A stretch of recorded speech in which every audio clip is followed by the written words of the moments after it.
ìtọ́ra mi mọ bó ṣe mẹ́ńtọ́ èèyàn mi ní mi lágbàáìsì rere lẹ́nu.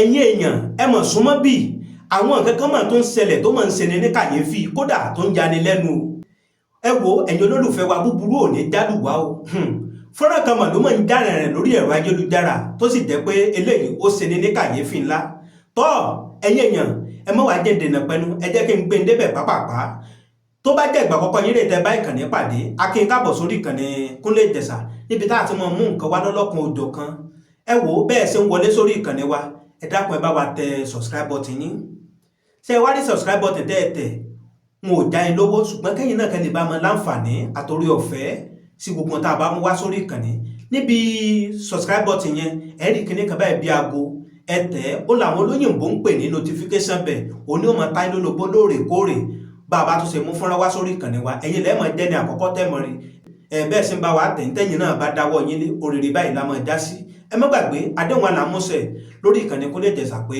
gbogbo nǹkan tó bá ń lọ káàkiri gbogbo àgbáláyé làá mú wá lọ́lọ́kọ̀ òjọ̀kan tẹ́yìn náà tẹ́ẹ̀mọ̀ fojú ara yín rí tẹ́sì mọ̀ fi etí ara yín bọ̀ tọ́ ẹ̀yin èèyàn kí ló ṣẹlẹ̀ kí ni kàyéfì tó tún jà rìnrìn lórí ẹ̀rọ ayélujára ẹ wò wọ́n ní adébísẹ́ mọ̀ ṣe agbọ̀lẹ́ni o ẹ má jẹ́ gbà lákòókò ẹ má jẹ́ dènà pẹ́nu ẹ jẹ́ kí n gbé fọ́nrán wọlé fọ́nrán rèé ẹ jẹ́ ká gbọ́ bó tó ṣe lọ.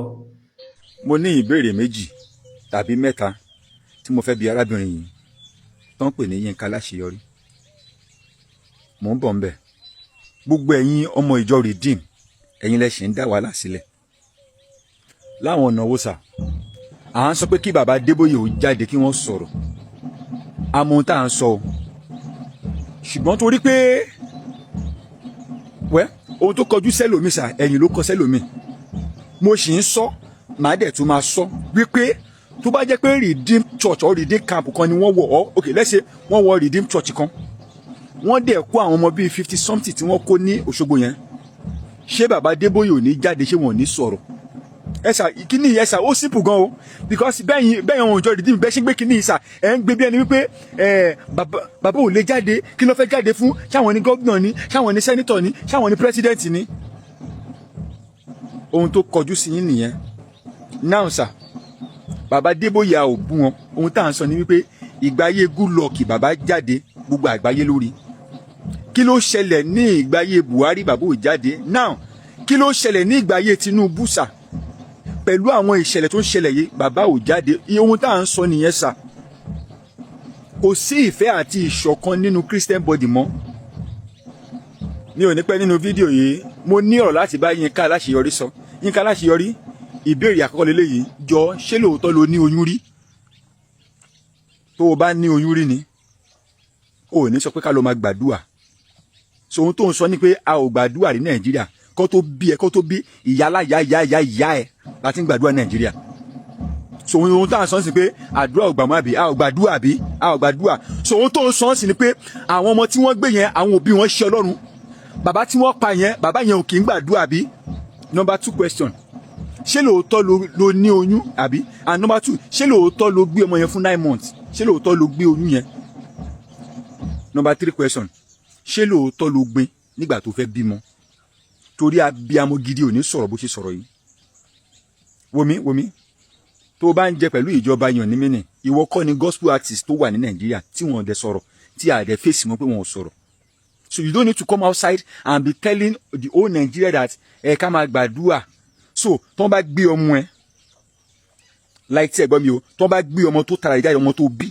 tó gbé jọ ipò wo ló fẹ́ wà ní àkókò yìí báyìí a ní a ò rí àwọn ọmọ wa so òun sọ pé ká ló máa gbàdúrà àdúrà láìsí ìgbésẹ̀ ká ló máa gbàdúrà ṣe pé mo máa ń pariwo gbogbo nǹkan kan làdúrà ṣùgbọ́n ọ̀pọ̀lọpọ̀ yín in fact ẹ wo adúpẹ́ lọ́wọ́ Ọlọ́run sà tó ti la ojú ọ̀pọ̀lọpọ̀ àwa ènìyàn Ọlọ́run dẹ̀ kú sùúrù Ọlọ́run ni ẹ sà Yinka Alaseyori ìwọ kò yẹ kó jẹ́ ìwọ kò sí problem ṣe mọ̀ pé tí àwọn bá ti dé level kan sà tó ti rí pé òun ti tó tán kò sọ̀rọ̀ tóun ò lè sọ ọ̀rọ̀ tó sọ ò bá inú ẹ o náà mi ì ní sọ jù bẹ́ẹ̀ lọ tó bá yẹ pé lóòótọ́ abiyamọ ní ọ ló gbin ó bí ọmọ tó lè gbàdúrà kan jí ọmọ ẹ gbé kí wọn náà rí wàhálà tí àwọn òbí tí wọ́n gbé yẹn tó gbé àwọn ọmọ wọn wàhálà tí wọ́n rí ìsìn tí wọ́n lè ti gbádùn tì náà jọ má bínú let me shock you ṣé o lérò pé àwọn ọmọ tí wọ́n gbé yẹn gbogbo wọn náà ló máa padà wá àwọn ọmọ tó sì máa kú bẹ̀ yẹn wọ́n wà àwọn ọmọ tó pé tó máa délé wọn sì máa kú because nǹkan táwọn ọmọ yẹn tó ti fojú wọn rí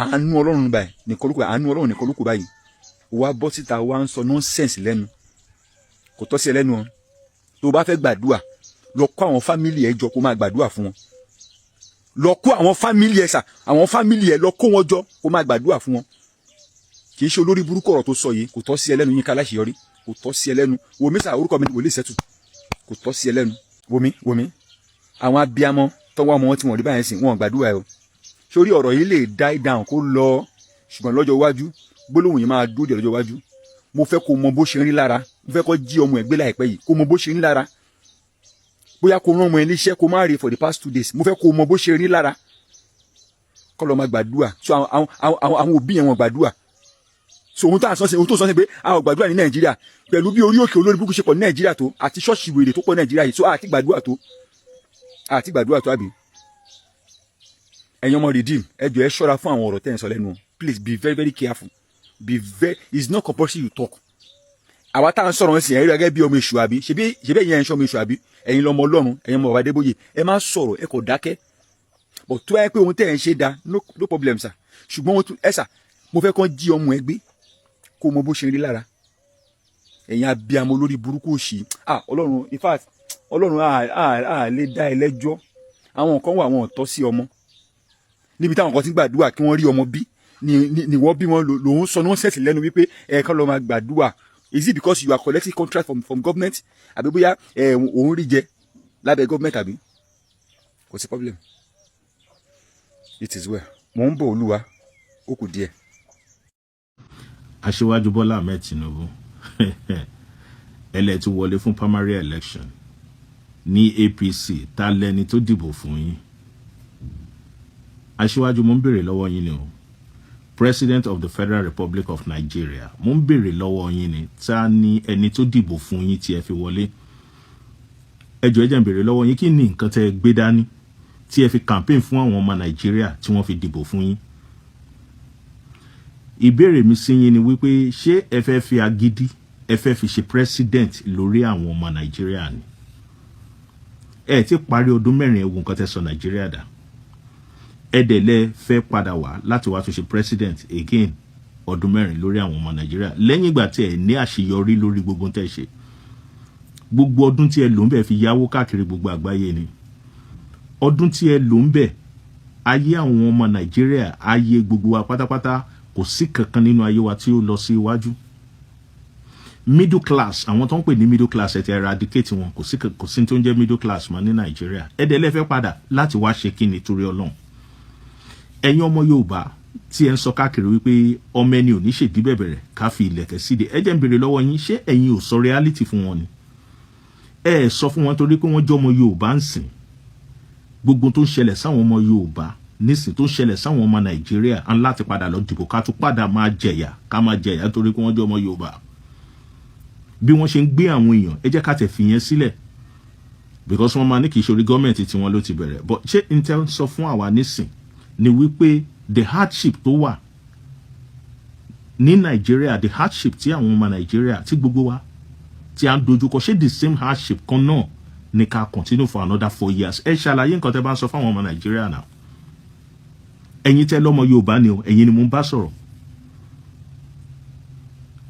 ń bá sọ̀rọ̀ tẹ́ ń sọ pé ọmọ Yorùbá ni wípé so ó yẹ kí gbogbo agbárùkù ká support ẹ̀ ni so torí pé ó ti jọmọ Yorùbá ọmọ tèmi kó má lè lọ school tó dáa ọmọ tèmi kó má rí iṣẹ́ ọmọ tí tèmi àtèmi kò sí hospital kò sọ́nà kò sí nǹkankan ẹ̀rẹ̀ ní ká padà ká lọ dìbò fún ẹ bẹ̀rù Ọlọ́run ẹ̀yin people wọ̀nyí ẹ wo ẹ jẹ́ n sọ fún yín mo fẹ́ sòótọ́ kan fún yín lénìí ṣe rí gbogbo tí ẹ bá mọ̀ gẹ́gẹ́ bí agbára ẹ lọ máa sà ntẹ́mi àsọ gbogbo tí ẹ bá mọ̀ tó jẹ́ bí agbára yín ẹ lọ máa sà ṣe rí. gbogbo ẹ̀yin ìyá yẹn solution ti wà bẹ́ ṣe máa rọ́mọ yín Yínká Aláṣeyọrí ló ní solution lọ́wọ́ ó ti ní pé àwọn ìjọba tán rán lọ Ògùn ló ti rú wọn lójú Jésù ti fi wọn nìyẹn ṣó ti yẹ yín sìn tí èèyàn bá ní problem tí Christian bá mú solution wá kẹ́rìtì tí kìlù ti tùbà kó tutù ṣẹ́ ni tí Muslim bá mú solution wá ṣó ti yẹ yín kìlù ti tó wà lẹ́yìn pọ́níṣẹ́ ṣe ló mú solution wá kìlù ti tùbà kó ti tù ṣẹ́ ni so ẹ lọ gbé Yínká Aláṣeyọrí ẹ lọ bẹ́ẹ̀ kó nídìí ẹ̀yin ìyá tó ń kọ́ ọmọ wọn lọ́mọ 42 lọ́kọ́ gbogbo ẹ̀yin ìyá 42 family ẹ kọ lẹ́tà bí Yinka Alaseyori ṣe máa lead yín lọ sínú igbó pẹ̀lú prayer kẹ́ lọ kọ́ àwọn ọmọ yín. Yinka Alaseyori ó ṣọ́ fún tó bá débẹ̀ pẹ̀lú bible tó ná bible sáwọn bandit báyìí. Bandit, ó yẹ ẹgbọ́n ọ̀rọ̀ Olúwa. As the power invested in me, as Jesus anointing on my head, release these children for their mother. Kí á ní bandit máa release ẹ̀. Mélòó lára bandit níwájú Yinka Alaseyori pẹ̀lú bíbélì lọ́wọ́? Mélòó lára bandit níwájú Yinka Alaseyori tí anointing ara Yinka Alaseyori bá ń dún, bandit á máa gbin. Wọ́n ní ta lòkè níwájú Serubabeli. Ta ni bandit níwájú Yinka Alaseyori oní prayer warrior sọnù. So gbogbo ẹ̀yin ìyá tí wọ́n jí ọmọ yín gbé, ẹ kó àwọn ọmọ yín ẹrù ọ̀rọ̀ àti bẹ̀rẹ̀ lè má wọ bàtà. Gbogbo yín gbé bíbélì yín. Yinka Alaseyori kí wọ́n lead because àdúrà lọ́rọ̀ yín kàn. Òun fúnra rẹ̀ ló sọ bẹ́ẹ̀. Ìwọ gbẹ́nu ẹ sọ̀rọ̀ jáde ẹ kó sì dànù lórí ibú. Those children, so many people are saying the prayer they are praying is not working. But believe me, prayers are working. Prayers are working. Don't let any... This is the reason why I said Yinka Alaseyori knows prayer is working.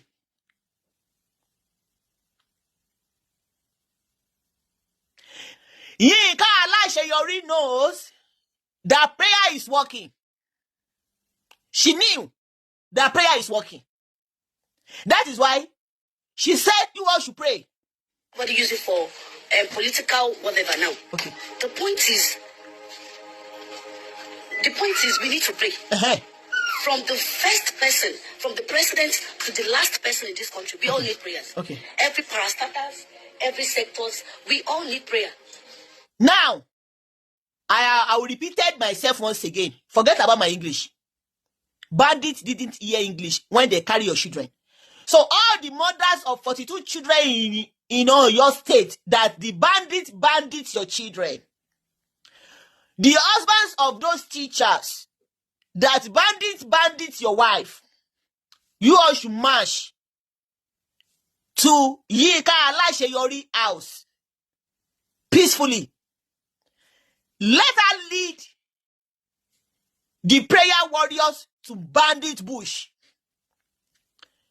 All mothers that the bandits has bandits your children to their bush inside their camp. All the husbands of the teachers that the bandits their wives to the bush. The God have revealed to Yinka Alaseyori that you need prayer to take your children back. And Yinka Alaseyori must lead the prayer to the bush. She must front the prayers. And once the bandits saw her with Bible, that you all are praying frequently, trust me, Jesus will set your children free. Yinka Alaseyori knows what she's talking about. She knows that your children will be free while you guys pray with Bible inside church.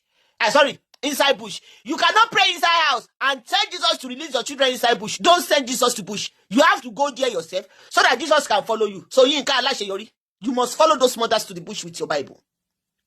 You must follow those mothers and lead their prayers. Those children there, they are your children. Okay. They are my children. I want to draw to what you want. Ben. You can't say that presidents or the vice presidents, they are not doing what they have to do. They are working. Yes. Everybody can see that the president of the country, the vice president of the country, they are working tirelessly. They are working. That is why Yinka Alaseyori gave birth in Canada.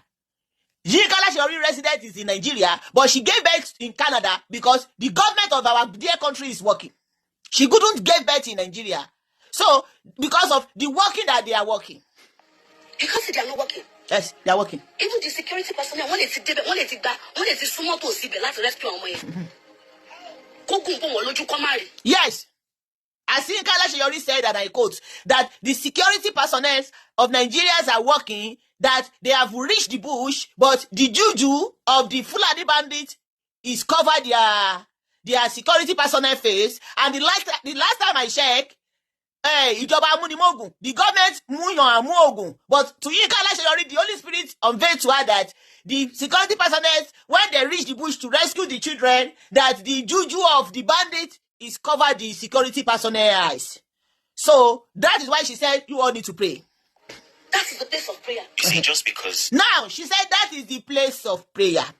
So Yinka Alaseyori, I don't have problem with you. and I bless the Holy Spirit inside your body. Since the Holy Spirit is using your mouth to talk, that people should pray because bandits juju is overpower the security personnel. So all the mothers, gbogbo ẹ̀yin ìyá tán ti kó àwọn ọmọ yín, gbogbo ẹ̀yin ọkọ àwọn tíṣà yẹn tán ti kó àwọn ìyàwó yín, gbogbo yín, march yourself to Yinka Alaseyori's house. Let her carry her Bible. Let her lead to the bush of where your children is, because Holy Spirit is directing her to take your children from bandits. And if Yinka Alaseyori want to make me vex, she should say she's not going. That is where I will fight her. But for now, Jesus minister inside her. So she needs to follow you guys to take your children. Peace and love. Don't play. You've added some mellow music in the background of what you're saying. Does not mean that you're making sense. It doesn't mean that you know what you're saying. Some of you gospel ministers and even pastors are sellouts. You've sold your conscience to politicians. You have them donating to your programs and to your church and to your ministries and to the things that you're doing. So it's very easy for you to come on social media and be saying, oh, no. The president and the vice president, they are working. You know that they are working because you lack conscience. They are working, and children have been kidnapped for the past 2 weeks. Okay. Do you understand that in some countries, a lost dog... Everybody one Yinka is talking biblically. Shall bandits go biblically? She bandits go biblically. I always see some people that say they should keep praying. So China that doing all those things, did they tell you that they are praying? Until you all have one voice before this bandit stops. Until you all love each other first before bandit stops. Until you all value life before bandit or any other kidnapping stops. But if you don't love yourself, you don't value you guys' life together, forget about it. Bandit will be banditing. If you like, remove Tinubu. If you like, remove Atiku. If you like, remove Obi. If you like, remove Zimama from Nigerian president. It doesn't stop the worstest of Nigerians. Hey, that's it. Good morning, everyone. It doesn't stop the worst and worstest of that country. You all go and love yourself and love your labor as you love yourself. Tó ògiri ò bá lanu, aláǹgbá ò lè wọ̀. Ògiri yín ti lanu Nàìjíríà, aláǹgbá ti wọ̀. Ògiri yín lanu. Ògiri.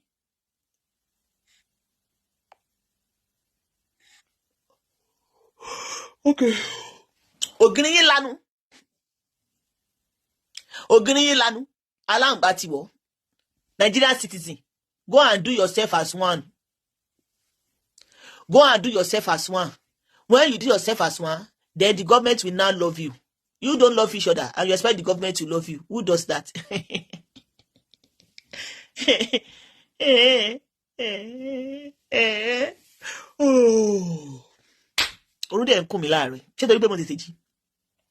The problem of Nigeria is individual. Don't mind them. All of them are shouting, Tinubu, Tinubu, Tinubu, Tinubu, Tinubu, Tinubu, Tinubu. Just accept your fate that hallelujah, but I'll go and forward for Lunja wa Nigeria. Ogun ta fi ọwọ́ ara wa fà. Ogun àfọwọ́fà. Wọ́n ní ọmọ tó bá ti sọ lẹ́nu ó sọ àpò ìyà kọ́. Gbogbo wa la sọ lẹ́nu. So àpò ìyà ta fi kọ́. Kọ́lọ̀ má jẹ́ ó gbẹ̀mí wa ni. Àwọn tẹ́mi wọ́n dẹ̀ pin sínú àpò ìyà. Wọn ò wíṣì bẹ́ẹ̀ o. Gbogbo àwọn sọ pé ẹni tí bandit bẹ́ lórí. Gọ́ọ̀mẹ̀ntì ló bẹ́ lórí. Gọ́ọ̀mẹ̀ntì ò bẹ́ nìkankan lórí o. Ẹ̀yin lẹ bẹ́ra yín lórí. Because you don't love each other. You don't love each other. Láti ọdún tí mo ti dé ìlú yìí, mi ò rí àwọn ọmọ Jámánì kọ́kẹ́yìn síra wọn rí. Fine, wọ́n lè má like dúdú. Àwọn funfun lè má like dúdú. Of course, tí funfun ò bá like wa, tí bá ra àwọn funfun tó bá sọ pé wọ́n wà resist, kò kí ń dùn mí. Torí ìlú wọn ló wà. We are not using the same blood. They are white blood, while I'm African blood. Their mindset is different from mine. Wọ́n lè jealous pé àwa jèrè ìlú àwọn. Ẹjọ́ tó bá love fún mi ní ìlú mi, ṣé èmi àwa ṣe rú bí báyìí? Because you don't love me. Blacks to blacks, we are acting on each other. Blacks to blacks. Now look at people that are shouting that the bandits kidnap their children. You all are doing cyber kidnapping. Do you know how many of you lẹ gbógun ti Lizzy Anjorin àfikókú? Do you know how many of you ẹni tí Jesus baba ti bully, you go there and bully the person till death? Bandits are doing their own with gun. You are doing your own with weapon of mouth, weapon of media, and you are now saying bandit is government should protect. Ìtẹ́ yìí ṣe bandit media tẹ́ yìí ṣe ńkọ́? Ẹ̀yin lẹ kọ́ bandit àwọn yẹn kàn ń gbébọn ni. Torí pé àwọn láṣẹ sí ẹ̀yin náà bá láṣẹ sí bọn. Mọ̀ kọ́ tẹ́jẹ́ fún Lizzy Anjorin lọ́jà ni. Yorùbá ti Yorùbá o. Women to women o. Lórí ìjà tí ó kàn yín ẹ lọ dènà dé ẹni kọ́ dáná sun. Tí ó bá jẹ́ pọ́lọ́run tó wà lẹ́yìn ọmọbìnrin ẹ máa ti dáná sun á máa ti gan ẹ máa ti gbàgbé ẹ ẹ̀yin ò ṣe bandit ẹ apàyàn. And Tinubu should rescue our children. You yourself, how many neighbors' children you rescue? How many people are you wishing bad? Tinubu should go and rescue your children. Ẹ máa wọnú gbó lọ́kẹ́ lọ́kọ́ àwọn ọmọ yín fúnra yín. How we talk money the government because their children are not living in Nigeria. Government children are not government account ọmọ wọn lẹ Nigeria. Tọ́mọ̀ pé inú yín ò dá. Ó tọ́ ọ̀rọ̀ ni.